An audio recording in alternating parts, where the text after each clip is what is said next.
I'm Warren Mendez and welcome to my home kitchen.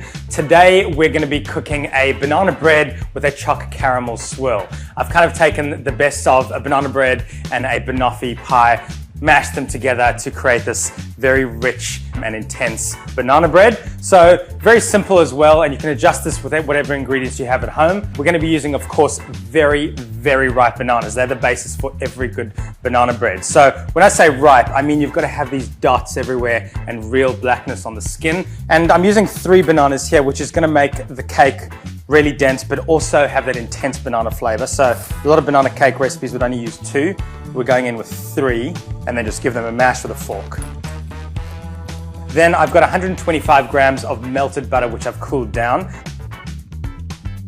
And then just 2 eggs, break them up and whisk with your fork. Those are all your wet ingredients. Also gonna put in some vanilla bean paste. So try and use the vanilla bean paste with the real beans in it. Otherwise you could use vanilla essence, vanilla extract. I need about 1 tablespoon, so that's a good squirt of it in here.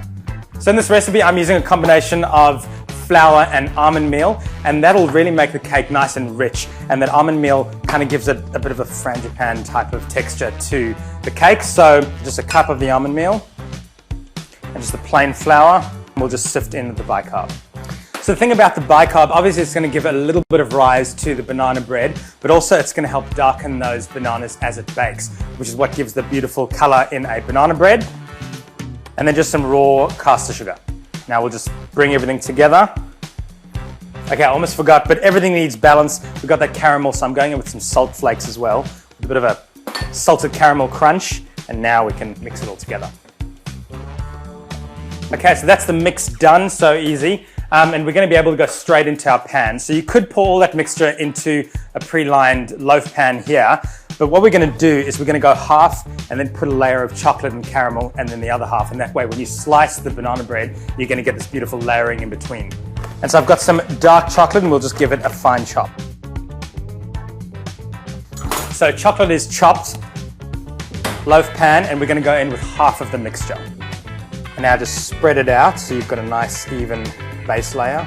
And then take that chocolate and we're going to sprinkle over so we've got a nice even chocolate layer over the mixture. And just save some of that chocolate to sprinkle on the cake afterwards. And now we'll just go in with the caramel components. I'm using dulce de leche, which is this beautiful thick caramel you can buy in jars, but you can use any caramel spread, is going to work in this as well.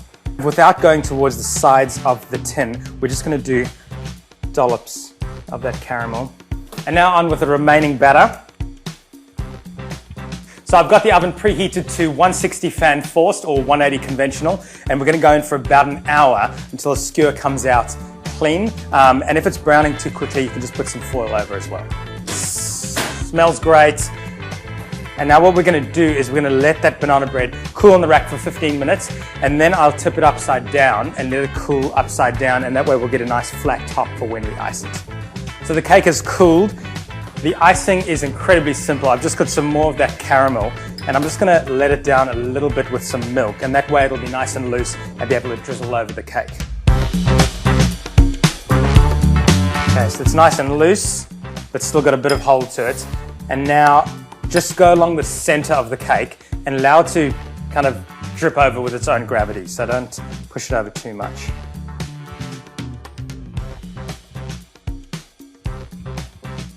Okay, and now some more of that reserved chocolate, just give it a sprinkle on the top. And then just finally some salt flakes. And look at that, beautiful layers, banana bread, chocolate, caramel. I'm gonna dig into this. Extremely simple, extremely addictive. I reckon you should give this a go instantly. So for this recipe and more, head to delicious.com.au.